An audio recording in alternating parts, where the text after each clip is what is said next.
الحمدللہ رب العالمین والصلاة والسلام علی خاتم النبیین اما بعد فاعوذ باللہ من الشیطان الرجیم بسم اللہ الرحمن الرحیم۔ پڑھیے الصلاة والسلام علیک یا رسول اللہ وعلی آلک واصحابک یا حبیب اللہ۔ الصلاة والسلام علیک یا نبی اللہ وعلی آلک واصحابک یا نور اللہ۔ درود پاک پڑھنے کے بے شمار فضائل و برکات ہیں۔ بڑی مشہور حدیث ہے، اللہ کے نبی علیہ السلام فرماتے ہیں کہ جو جمعہ کے دن 200 بار درود پاک پڑھے اللہ اس کے 200 برس کے گناہ معاف فرما دیتا ہے۔ تو یہ ہمیں غور کرنا ہے اور ہمیں جمعے کے دن کثرت سے درود پاک پڑھنا ہے۔ آئیے مل کر محبت کے ساتھ بآواز بلند درود پاک پڑھ لیں۔ صلو علی الحبیب صلی اللہ تعالی علی محمد صلی اللہ علیہ وسلم۔ قرآن پاک کی وہ آیتیں جس میں رب کریم نے مومنوں سے براہ راست بات کی ہے، مسلمانوں سے براہ راست بات کی ہے اور فرمایا یا ایھا الذین آمنوا، اے ایمان والو۔ وہ ہم نے انشاءاللہ سیریز کو لے کے چلنا ہے اور ہم نے اس بیان کا یا اس ٹاپک کا نام رکھا ہے قرآن کی باتیں۔ تو پہلی آیت ہم کور کر چکے تھے جس میں نبی پاک علیہ السلام کی شان بڑے شاندار انداز میں سورہ بقرہ کی وہ آیت تھی جس میں ہمیں یہ بتایا گیا تھا کہ اے ایمان والو پیارے آقا سے بات کیسے کرنی ہے، ان کو راعنا نہیں کہنا، ان کو انظرنا کہنا ہے۔ آج جو ہم نے آیت پڑھنی ہے قرآن پاک کی، جس آیت کو سمجھنا ہے، یہ بھی قرآن پاک کی سورہ بقرہ کی آیت ہے، پارہ نمبر 2 ہے اور آیت نمبر 153 ہے۔ بیوٹیفل آیت and so many good lessons from that آیت۔ اب وہ آیت کون سی ہے؟ بسم اللہ الرحمن الرحیم۔ یا ایھا الذین آمنوا استعینوا بالصبر والصلاۃ ان اللہ مع الصابرین۔ ترجمہ اس کا کیا ہے؟ اے ایمان والو صبر اور نماز سے مدد مانگو، بے شک اللہ صابروں کے ساتھ ہے۔ اب یہاں بہت خوبصورت باتیں ہمیں سیکھنی ہیں کہ صبر اور نماز سے مدد مانگو۔ قرآن ہمیں راستہ بتا رہا ہے کہ آپ کو ہیلپ چاہیے تو صبر اور نماز کے ذریعے آپ نے ہیلپ لینی ہے۔ اب اس کا مطلب یہ ہوا کہ عبادات کی ادائیگی، گناہوں سے رکنے اور نفسانی خواہشات پورا نہ کرنے پر صبر کیا جائے۔ اور نماز چونکہ تمام عبادات کی اصل ہے، اہل ایمان کی معراج ہے، اللہ اور بندے کے درمیان ایک بیوٹیفل کانٹیکٹ ہے، تو اس لیے اس سے بھی مدد طلب کرنے کا حکم دیا گیا ہے۔ یہ بھی یاد رہے کہ بدن پر باطنی اعمال میں سب سے سخت صبر ہے اور ظاہری اعمال میں سب سے مشکل نماز ہے۔ یہ بڑی اہم بات ہے۔ کچھ اعمال وہ ہیں جن کا تعلق دل سے ہوتا ہے، انسائٹ ہوتا ہے۔ انسائٹ اعمال میں سب سے مشکل کام کیا ہے؟ صبر کرنا۔ اور ظاہری عبادتوں میں، جسمانی عبادتوں میں سب سے مشکل کام کیا ہے؟ نماز پڑھنا۔ تو یہ دو اہم کام دیے گئے کہ صبر اور نماز سے مدد چاہو۔ اچھا اب ہم دیکھتے ہیں کہ صبر اور نماز سے مدد ملتی کیسے ہے اور سرکار دو عالم صلی اللہ تعالیٰ علیہ وسلم کا اس میں کیا معمول تھا، اب ذرا سنیے گا۔ اب نبی پاک علیہ السلام کا یہی معمول تھا۔ حضرت حذیفہ رضی اللہ تعالیٰ عنہ فرماتے ہیں نبی کریم علیہ السلام کو جب کوئی سخت مہم پیش آتی تو آپ علیہ السلام نماز میں مشغول ہو جاتے۔ جب میں خود اس آیت کی کچھ دنوں پہلے تیاری کر رہا تھا تو بڑا ایک نیا باب آنکھوں کے سامنے کھلا کہ یقیناً جب ہم پرابلم میں آتے ہیں ہم دعا بھی کرتے ہیں، ہم لوگوں سے بھی کہتے ہیں، مگر کیا ڈائریکٹلی ہم نماز کی طرف جاتے ہیں؟ حالانکہ قرآن نے ہمیں پرابلمز کا سولوشن کیا دیا ہے کہ صبر اور نماز سے مدد چاہو۔ اب آگے چلیں، حضرت عمر فاروق کا بھی یہی عمل تھا کہ کوئی مشکل درپیش آتی تو آپ رضی اللہ تعالیٰ کو اگر کبھی اسلامی فوجوں کے آنے میں تاخیر پتہ چلتی، یعنی آپ چونکہ جنگوں کے لیے فوجوں کو روانہ کرتے تھے، بہت شاندار اسٹریٹجک پلانر تھے، تو اب جب فوج گئی اور ایکسپیکٹیشن یہ تھی کہ فلاں ٹائم کو واپس آ جائے گی، اس زمانے میں ٹیلی فون تو تھا نہیں، انٹرنیٹ تو تھا نہیں کہ لوکیشن شیئر ہو جائے گی، یہ کال آ جائے گی کہ سر ہم یہاں رکے ہوئے ہیں۔ اب ٹائم ہو جاتا اور فوج واپس نہ آتی نا، تو آپ اب اس کو کیا کرتے کہ اب پتہ تو نہیں کیا ہوا ان کے ساتھ، خیریت سے آ جائیں، تو آپ نماز میں مشغول ہو جاتے، نماز کے لیے کھڑے ہو جاتے۔ اب کیا ہمارے ساتھ کبھی ایسا ہوتا ہے کہ ہمارا بچہ کہیں گیا ہے، اس کی خبر نہیں آ رہی، یا کوئی چیز ہماری آنی ہے ابھی تک پہنچی نہیں ہے، یا کوئی اچھی نیوز نہیں آ رہی ہے، تو ہم کیا اس کے لیے نماز کی طرف جاتے ہیں؟ یہ نبی پاک کا ہمیشہ معمول رہا۔ حضرت عبداللہ بن محمد حنفیہ رحمۃ اللہ تعالی فرماتے ہیں کہ میں اور میرے والد ایک انصاری رشتہ دار کے پاس عیادت کرنے گئے۔ جب نماز کا وقت ہوا تو انہوں نے اپنے اہل خانہ میں سے کسی کو پکارا کہ اے لڑکی وضو کا پانی لے آؤ اور ہمارے لیے نماز میں راحت پہنچاؤ، نماز پڑھ کر میں راحت پاؤں، جلدی سے وضو کا پانی لے آؤ۔ تو کہتے ہیں ہم نے ان انصاری شخصیت کے الفاظ پر بڑا تعجب کیا کہ نماز سے راحت کیسے ملتی ہے؟ تو انہوں نے کہا میں نے نبی پاک علیہ الصلوۃ والسلام کو فرماتے سنا ہے، اے بلال کھڑے ہو اور ہمیں نماز کے ذریعے راحت پہنچاؤ۔ It means namaz is relaxation for all of اس۔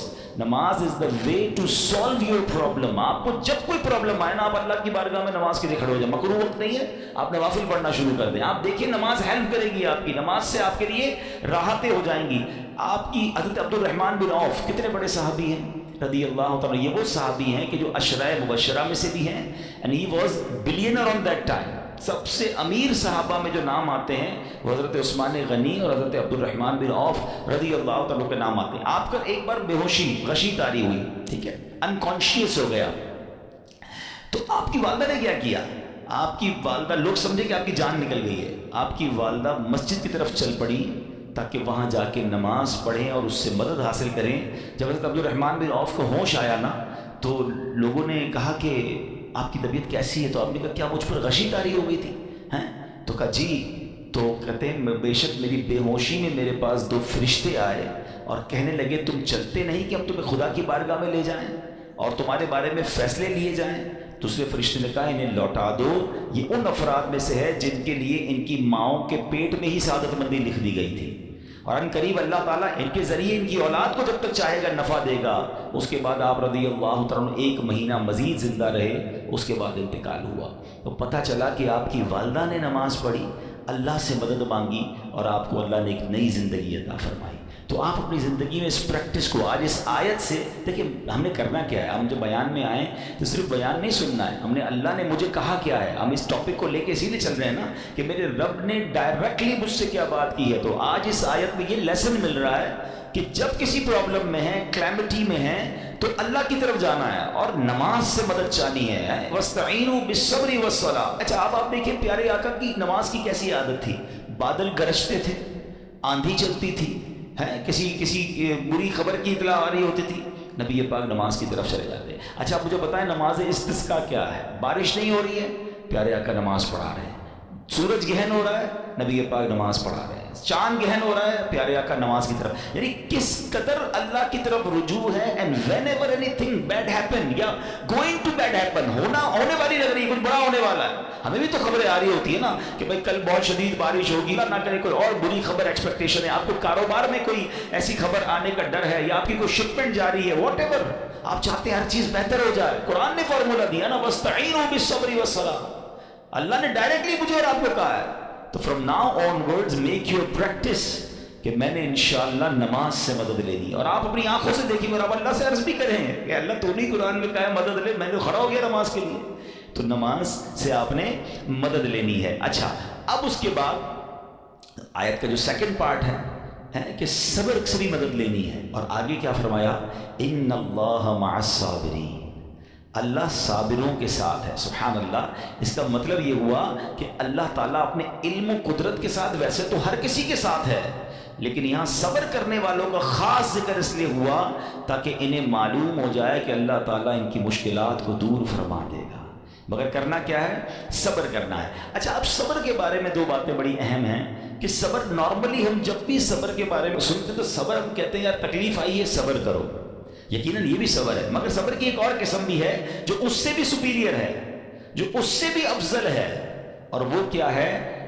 گناہ کے لیے دل چاہے، حرام کے لیے دل چاہے، نفسانی خواہشات برا کام کروانا چاہ رہی ہیں اور بندہ اس پر صبر کرے۔ یہ صبر جو ہے نا یہ شریعت کو اور محمود ہے اور بڑا افضل ہے کہ انسان کو جی چاہے کہ فلاں گناہ کرنا ہے مگر وہ اس پر صبر کرے۔ اور دوسرا صبر وہی ہے جو ہم جانتے ہیں کہ کوئی مصیبت آ جائے، کوئی آفت آ جائے، کوئی ہمارا اللہ نہ کرے کسی سے لڑائی ہو جائے، ہمارے ہمیں کوئی برا بھلا کہے، ہم اسے معاف کر دیں، صبر کریں، یا جسمانی تکلیف ہے، کاروبار میں پرابلم ہے، ہم اللہ کی رضا پر راضی رہیں۔ تو یہ دو قسم کے صبر ہیں. اور جب کوئی بندہ صبر کرتا ہے نا تو قرآن و حدیث اور بزرگان دین کے اقوال سے میں آپ اس کے 10 فائدے بتانا چاہتا ہوں. میں کہتا جاؤں گا, آپ اللہ کے ذکر کی نیت سے سبحان اللہ بھی کہتے رہیں, جنت میں درخت بھی لگاتے رہیں. ٹھیک ہے. اللہ تعالیٰ صبر کرنے والوں کے ساتھ ہے. صبر کرنے والے کو اس کے عمل سے اچھا اجر ملے گا. صبر کرنے والے کو بے حساب اجر ملے گا. صبر کرنے والوں کی جزا دیکھ کر قیامت کے لوگ حسرت کریں گے. صبر کرنے والے رب کریم کی طرف سے درود و ہدایت اور رحمت پاتے ہیں. صبر کرنے والے اللہ کو محبوب ہیں. صبر آدھا ایمان ہے. صبر جنت کے خزانوں میں سے ایک خزانہ ہے. صبر کرنے والے کی خطائیں مٹا دی جاتی ہیں, اور صبر ہر بھلائی کی کنجی ہے. اب آتے ہیں ان دونوں صبر کو تھوڑا سا ڈیفائن کرتے ہیں. ایک نفسانی خواہشات, گناہ کا جی چاہتا ہے, کیونکہ نفس ہے نا وہ تو ہر وقت موج مستی چاہتا ہے, وہ تو ہر وقت چاہتا ہے جناب بس یہ بھی کام کر لوں وہ بھی کر لوں. اب مجھے یہ دیکھنا ہے کہ میرا یہ کام اللہ کو راضی کرے گا یا رب کو ناراض کر دے گا. لیکن جو نفسانی خواہشات پر صبر کرتا ہے نا, گناہ سے اپنے آپ کو بچاتا ہے. قرآن کیا کہتا ہے؟ وَأَمَّا مَنْ خَافَ مَقَامَ رَبِّهِ وَنَهَى النَّفْسَ عَنِ الْهَوَىٰ فَإِنَّ الْجَنَّةَ هِيَ الْمَأْوَىٰ. اور رہا وہ جو اپنے رب کے حضور کھڑے ہونے سے ڈرا اور نفس کو خواہش سے روکا, تو بے شک جنت ہی اس کا ٹھکانہ ہے. دل چاہ رہا ہے, شیطان کہہ رہا ہے کر لے, کوئی دیکھنے والا نہیں ہے, علاقہ بھی چینج کر لیا, شہر بھی تبدیل ہو گیا, nobody here to watch you, مگر اللہ دیکھ رہا ہے. اچھا نارملی اگر غور کریں گناہ کرتے کیوں ہیں؟ جتنے بھی گناہ ہیں, what ever the list of گناہ اٹھائیے. کوئی شراب پیتا ہے, کوئی بدکاری کرتا ہے, معاذ اللہ کوئی جوا کھیلتا ہے, کوئی جناب بے حیائی کرتا ہے, گندی چیزیں دیکھتا ہے یا جھوٹ بولتا ہے, واٹ ایور. ان تمام گناہوں میں تھوڑی سی لذت ہے, ٹیسٹ. ٹھیک ہے, غیبت میں بھی ٹیسٹ ہے, بلکہ کتابوں میں آیا کہ غیبت میں شراب سے بھی زیادہ مزہ ہے, جبھی تو بندہ چھوڑتا نہیں ہے. اچھا لیکن ان تمام ٹیسٹ میں ایک بڑی اہم بات اب میں کہنے جا رہا ہوں. یہ بزرگ نے بڑی کمال کی ون لائنر ہمیں دے دیا ہے. وہ کہتے ہیں کبھی بھی لذت کے لیے گناہ مت کرنا, کیونکہ لذت ختم ہو جائے گی, گناہ کا جواب اور پنشمنٹ باقی رہ جائے گی. اب آپ اس فارمولے کو سامنے رکھیں کہ جب بھی ہم گناہ کرتے ہیں فیو منٹس یا فیو آورز کی ایک انجوائمنٹ ہے, آفٹر دیٹ انجوائمنٹ ختم, مگر اس کا جواب باقی ہے, عذاب باقی ہے, اللہ نہ کرے اللہ ناراض ہوا تو پنشمنٹ باقی ہے. تو کیا فرمایا؟ انجوائمنٹ کے لیے گناہ مت کرنا, انجوائمنٹ ختم ہو جائے گی, عذاب باقی رہ جائے گا.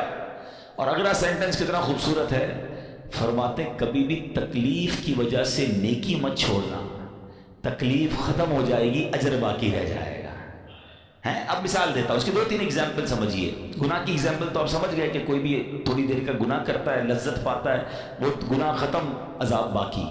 اب نیکی میں کیا ہوتا ہے؟ فجر کے لیے اٹھنا, ہیں نیند آ رہی ہے, دل نہیں چاہ رہا, آپ اٹھے, آپ نے وضو کیا, فجر پڑھا, وہ اٹھنے کی تکلیف تو ختم ہو گئی نا, واپس سونا تو سو جائیے, مگر فجر کا اجر اور ثواب باقی رہ گیا ہے. رمضان کے روزے ڈیفیکلٹ ہیں, لیکن افطار کے بعد تکلیف ختم ہو جاتی ہے, ہم کھاتے پیتے ہیں, موج کرتے ہیں, مگر ثواب باقی رہ جاتا ہے. کبھی کبھی آپ کو کوئی مسجد میں بلاتا ہے, یار چلو بھائی بیان ہو رہا ہے, اجتماع ہو رہا ہے, کوئی نیکی کی بات ہو رہی, نہیں یار دل نہیں چاہ رہا, آپ آ گئے, آدھے 1 گھنٹہ بیٹھے, پھر چلے گئے, وہ آپ کا جو ٹینشن تھا یا پریشر تھا وہ ختم ہو گیا, مگر ثواب باقی رہ گیا. تو اب اس فارمولے کو یاد رکھیے گا, جب بھی گناہ آپ کی طرف آئے نا, آپ سوچیں کتنی دیر کا فائدہ ہے. 1 گھنٹہ دوستوں کے ساتھ بیٹھوں گا, بری باتیں کروں گا, 2 گھنٹے فلم دیکھوں گا, 2 ڈھائی 3 گھنٹے, بس اس کے بعد جواب تو باقی ہے نا, قیامت تک اللہ کو جواب دینا پڑے گا. نہیں یار مجھے انجوائمنٹ کے لیے گناہ نہیں کرنا ہے. اور جب کوئی نیکی کا کام آئے اور آپ کو لگے یار دل نہیں چاہ رہا, مزہ نہیں آ رہا, بوریت ہوگی, چھوڑنا یار, تو بندہ سوچے کتنی دیر کی نیکی ہے, آدھے گھنٹے کی, 1 گھنٹے کی, بس 2 گھنٹے کی, اور ثواب باقی رہ جائے گا. Let's do it.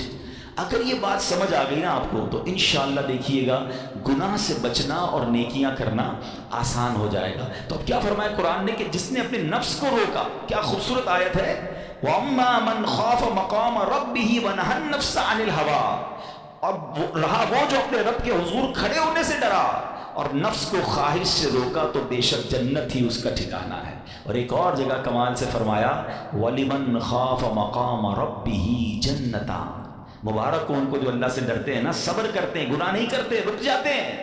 قرآن کہتا ہے جو اپنے رب کے حضور کھڑے ہونے سے ڈرے اس کے لیے 2 جنتیں ہیں, 1 نہیں 2 جنتیں ہیں. سورہ رحمان کی آیت ہے.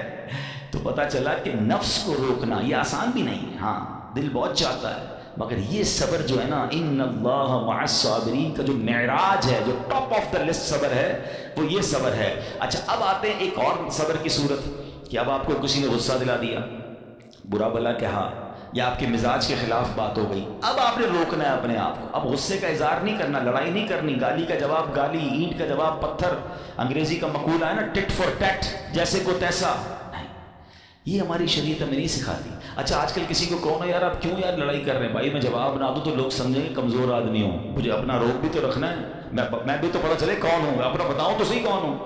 سچی بات پتہ ہے کیا ہے، جو ٹٹ فار ٹیٹ کرتا ہے، گالی کا جواب گالی سے دیتا ہے نا، وہ واقعی بتا دیتا ہے وہ کون ہے، وہ اپنا تعارف کروا رہا ہوتا ہے کہ یہ بھی ایسا ہے میں بھی ویسا ہی ہوں، او بھائی۔ اچھا پھر ایک اور عجیب جملہ بڑا مشہور ہے آج کل، جناب ہم شریف کے ساتھ شریف ہیں، ہم بدماش کے ساتھ بدماش ہیں۔ مجھے آج تک سمجھ نہیں آئی یہ کون سا بٹن لگا ہوا ہے آپ کے اندر کہ شریف کے ساتھ آپ شریف ہو جاتے ہیں، بدماش آتا تو آپ بھی بدماش ہو جاتے ہیں۔ جناب والا، شریف آدمی شریف کے ساتھ بھی شریف ہوتا ہے، بدماش کے ساتھ بھی شریف ہوتا ہے، جب بھی تو وہ غلط آدمی اچھا ہوگا نا۔ نبی پاک علیہ الصلوۃ والسلام نے گالیاں سن کر دعائیں دی ہیں، پتھر برسانے والوں کو بھی دعائیں دی ہیں، مگر ہم تو تیار ہی رہتے ہیں یار میں بتاؤں گا اس کو میں کون ہوں، ایک گالی دی ہے میں اس کے ساتھ پشتوں کو گالیاں دوں گا، تو پھر آپ بھی ویسے ہی ہوگا نا جناب۔ حدیث پاک کیا ہے، who is more stronger, who is more powerful؟ اللہ کے حبیب علیہ الصلوۃ والسلام فرماتے ہیں کہ بہادر وہ نہیں، یہ بخاری شریف کی حدیث ہے، بہادر وہ نہیں جو پہلوان اور دوسرے کو پچھاڑ دے، بلکہ بہادر وہ ہے جو غصے کے وقت اپنے آپ کو قابو میں رکھے۔ اصل بہادری یہ ہے۔ تو اگر آپ نے واقعی صبر سے مدد لینی ہے، ان اللہ مع الصابرین کا مجدہ لینا ہے، تو بدلے نہیں لینا ہے، معاف کرنا ہے۔ ذرا مل کر میرے ساتھ شب قدر کی دعا دہرائیے گا، اللہم انک عفو کریم تحب العفو فاعف عنی، اللہم انک عفو کریم تحب العفو فاعف عنی، اللہم انک عفو کریم تحب العفو فاعف عنی۔ What is the meaning؟ اس دعا کا معنی کیا ہے؟ اللہم انک عفو، اے اللہ تو معاف کرنے والا ہے، تحب العفو، معافی کو پسند کرتا ہے، فاعف عنی، اللہ مجھے بھی معاف کر۔ ہم کیا کہہ رہے ہیں اللہ سے، اللہ مجھے معاف کر دے، میرے سارے اگلے پچھلے گناہ معاف کر دے، مگر دیر از اے کوسچن، آپ نے معاف کر دیا سب کو؟ بندہ کہتا نہیں میں تو انتظار میں بیٹھا ہوں، میں تو موقع کی تلاش میں، بس موقع ملے پھر بتاؤں گا میں کون ہوں، ہاتھ میں آ نہیں رہا بندہ، ٹرائی کر رہا ہوں کسی جگہ آ جائے، بس کوئی اس کے پیسے ویسے آ جائیں، کوئی اس کا معاملہ میرے پاس آ جائے، بس پھر دیکھو کیا کرتا ہوں۔ بیٹھے اس انتظار میں بیٹھے بہت سارے لوگ، کمال لے یار، یعنی دشمنیاں پالی ہوئی ہیں، رشتہ داریاں کاٹی ہوئی ہیں، دوستوں کے پاس جا نہیں رہے ہیں، میاں بیوی میں لڑائی ہے، ایک سوری کے لیے بیوی گھر بیٹھی ہے، وہ کہتی شوہر سوری کہتے تو میں آ جاؤں گی، شوہر کہتا ہے بیوی معافی مانگ لے تو میں لے آؤں گا۔ ارے بھائی کوئی بھی آگے بڑھ کے معافی پکڑ لو بھائی، اللہ سے معافیاں مانگ رہے ہو، بندوں کو معاف کرنے کے لیے کوئی تیار نہیں ہے۔ مجھے خود بتائے نا یہ کیسی دعا ہے کہ اللہ تو مجھے معاف کر دے، میں نے کسی کو معاف نہیں کرنا، یہ بنتی ہے دعا؟ اللہ سے پتہ ہے کیا کہیں، اے اللہ میں نے بندہ ہو کر تیرے سارے بندوں کو معاف کر دیا ہے، تو سب سے بڑا معاف کرنے والا ہے نا، اللہ تو بھی مجھے معاف کر دے۔ Look at the way to talk, یہ مزہ ہے نا بات کرنے کا، پھر دعا کرنے کا لطف بھی آئے گا آپ کو۔ تو دشمنیاں نہ رکھیں، غصے پر قابو پائیں، معاف کریں۔ ایک حدیث سن لیجئے، لرزا دیتی ہے، ڈرا دیتی ہے۔ اللہ کے نبی علیہ الصلوۃ والسلام فرماتے ہیں جو رحم نہیں کرتا اس پر رحم نہیں کیا جاتا، حدیث کا خلاصہ ہے، اور جو معاف نہیں کرتا اسے معاف نہیں کیا جاتا۔ اب بتائیے ہم معاف کرتے ہیں، ہم رحم کرتے ہیں؟ ہم کہتے ہیں اللہ ہم پر رحم کرے، ہم کسی پر رحم نہ کریں، نہیں ہوگا رحم، پہلے اپنے اندر تو لائیے یہ باتیں۔ اب ایک آیت سنیے گا اس کے تحت ایک واقعہ، اور پھر میں بیان کو کنکلوڈ کرتا ہوں۔ اللہ کریم ارشاد فرماتا ہے الذین ينفقون فی السراء والضراء والکاظمین الغیظ والعافین عن الناس واللہ یحب المحسنین۔ قرآن میں رب فرماتا ہے جو خوشحالی اور تنگ دستی میں اللہ کی راہ میں خرچ کرتے ہیں، یہ بڑی خوبصورت بات ہے، یہ غریب اسلامی بھائیوں کے لیے بھی مدنی پھول ہے۔ امیر تو خرچ کرتا ہے نارملی، غریب خرچ نہیں کرتا اللہ کی راہ میں۔ ہمارے قبلہ مفتی قاسم صاحب نے تفسیر قرآن صراط الجنان میں ایک بڑی پیاری بات لکھی۔ آپ کہتے ہیں پوری دنیا کے امیروں کا سروے کر لینا، ان کی جو پیسے بڑھنے کی ایک وجہ یہ بھی ہوتی ہے کہ وہ کہیں نہ کہیں چیریٹی کر رہے ہوتے ہیں، مدد کر رہے ہوتے ہیں، وہ مدد اور وہ نیکی ان کے پیسے بڑھا رہی ہوتی ہے۔ اور پوری دنیا کے غریبوں کا سروے کریں تو ان میں سے بڑی تعداد وہ جو خرچ ہی نہیں کرتی اللہ کی راہ میں، کہتے ہیں ہم کیا خرچ کریں، ہم تو غریب ہیں، ہم پر لوگ خرچ کریں۔ میں آپ کو فارمولہ دے رہا ہوں اور یہ قرآن سے دے رہا ہوں ہیں جو تنگی میں بھی اللہ کی راہ میں خرچ کرتے ہیں، جو خوشحالی میں بھی خرچ کرتے ہیں. آپ تنگی میں آپ روپیہ خرچ کریں، یہ نہیں کہتے آپ 10,000 روپے خرچ کریں، جتنی آپ کی حیثیت. یہ کاروبار ہے، آپ 1 روپیہ دیں گے اور آئے گا، آپ 10 روپے دیں گے اور آپ کسی نہ کسی نیکی کے کام میں خرچ کرتے رہیں، آپ غربت سے باہر آ جائیں گے. If you want to take out yourself from that problem، آپ آئے اللہ کی راہ میں خرچ کرنا شروع کریں. قرآن کہہ رہا ہے کہ جو تنگی اور خوشحالی میں اللہ کی راہ میں خرچ کرتے ہیں. اور اگلا پارٹ کتنا خوبصورت ہے، فرمایا وَالْكَاظِمِينَ الْغَيْظَ وَالْعَافِينَ عَنِ النَّاسِ، فرمایا اور غصہ پینے والے اور لوگوں سے درگزر کرنے والے. انعام کیا ہے؟ وَاللَّهُ يُحِبُّ الْمُحْسِنِينَ، اور اللہ نیک لوگوں سے محبت فرماتا ہے. اور پھر ہاں زندگی میں کلیمٹیز، پرابلم، بیماریاں، مشکلیں، قرآن خود کہتا ہے کہ من قریب تمہیں آزمائیں گے. کبھی بیماری آئے گی، کبھی بھوک آئے گی، کبھی مال کم ہو جائیں گے، کبھی ڈسٹربنس آئے گی، خوف آ جائے گا.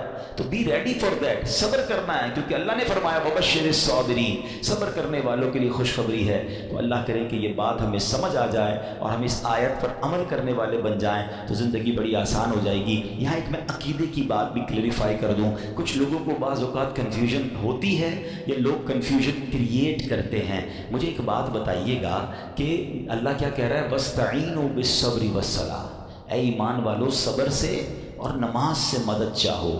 کیا صبر اور نماز خدا ہے؟ بتائیے. نہیں ہے نا، اللہ تو نہیں ہے. ہم صبر اور نماز کی عبادت تو نہیں کرتے. تو جب قرآن کہہ رہا ہے کہ صبر اور نماز سے مدد مانگو تو غیر اللہ سے مدد مانگنے کا درس تو ہمیں قرآن دے رہا ہے. تو اس کا مطلب یہ ہوا کہ اللہ کے سوا کسی چیز سے یا کسی شخصیت سے مدد لینے کا مقصد یہ نہیں ہوتا کہ ہم اس کی عبادت کر رہے ہیں. اگر آج کے دور میں کوئی اللہ کے نبی سے کہتا ہے کہ یا رسول اللہ انظر حالنا، یا بھر تو جولی میری یا رسول اللہ، تو یہاں کوئی شرک کی بات نہیں ہے. کیوں کہ یہاں یہ نیت نہیں ہے کہ ہم ان کو خدا مان رہے ہیں، یا یہ بھی نیت نہیں ہے. ایک بات ایک عقیدہ کلیئر کر دیتا ہوں. پوری دنیا میں عاشقان رسول کا یہی عقیدہ ہے کہ کوئی نبی، کوئی صحابی، کوئی ولی اپنی طرف سے کسی کو کچھ نہیں دے سکتا. وہ سب رب کے محتاج ہیں. اللہ کسی کا محتاج نہیں ہے. جو اللہ کا ہے وہ اس کا اپنا ہے. ہاں اللہ نے اپنے مخصوص بندوں کو کچھ عطائیں کی ہوئی ہیں، کچھ پاورز دیے ہوئے ہیں. وہ اللہ کی عطا سے اگر کسی کو تقسیم کرتے ہیں تو اس میں کوئی پرابلم نہیں ہے. قرآن کہہ رہا ہے اے ایمان والو صبر اور نماز سے مدد چاہو. یہاں ایک اور بات سمجھنی ہے. دنیاوی طور پہ بھی کیا ہوتا ہے کہ آپ کسی باس ہوتا ہے اپنے کسی مینیجر کو پاور آف اٹارنی دے دیتا ہے کہ یہ تمہارے پاس اس پراپرٹی کا پاور ہے، تمہارے پاس فلاں چیز کا پاور ہے. وہ اس پاور کے بہاف پر وہ کام کر دیتا ہے، مگر کوئی یہ نہیں کہتا کہ he is the owner. Actually he have attorney, he have power of attorney. بالکل ہمارا بھی عقیدہ یہ ہے کہ اللہ نے اپنے کچھ مخصوص بندوں کو، اپنے پیاروں کو کچھ اختیارات عطا فرمائے ہیں، اور جب وہ ان اختیارات پر عمل کرتے ہیں تو ایکچولی وہ اللہ ہی کی عطا ہے. ہاں دنیا میں اگر کوئی یہ سمجھتا ہے کہ کوئی شخصیت یا کوئی بزرگ یا کوئی اللہ والے اپنی طرف سے دیتے ہیں، رب کا اس میں کوئی دخل نہیں، تو یہ شرک ہے. یہ بات درست نہیں ہے. ہمارا سب کا عقیدہ یہ ہے کہ جو کچھ دنیا میں اگر کسی ولی، نبی، صحابی کے پاس ہے وہ رب کا دیا ہوا ہے، رب کی عطا ہے. رب ان کو دیتا ہے، رب کو کوئی نہیں دیتا. رب کے پاس جو کچھ ہے وہ اس کا اپنا ہے. تو یہ کانسیپٹ بھی کلیئر ہوتا ہے قرآن پاک کی اس آیت سے. اللہ کریم سے دعا کرتے ہیں رب کریم ہم سب کی حاضری کو اپنی بارگاہ میں قبول فرمائے.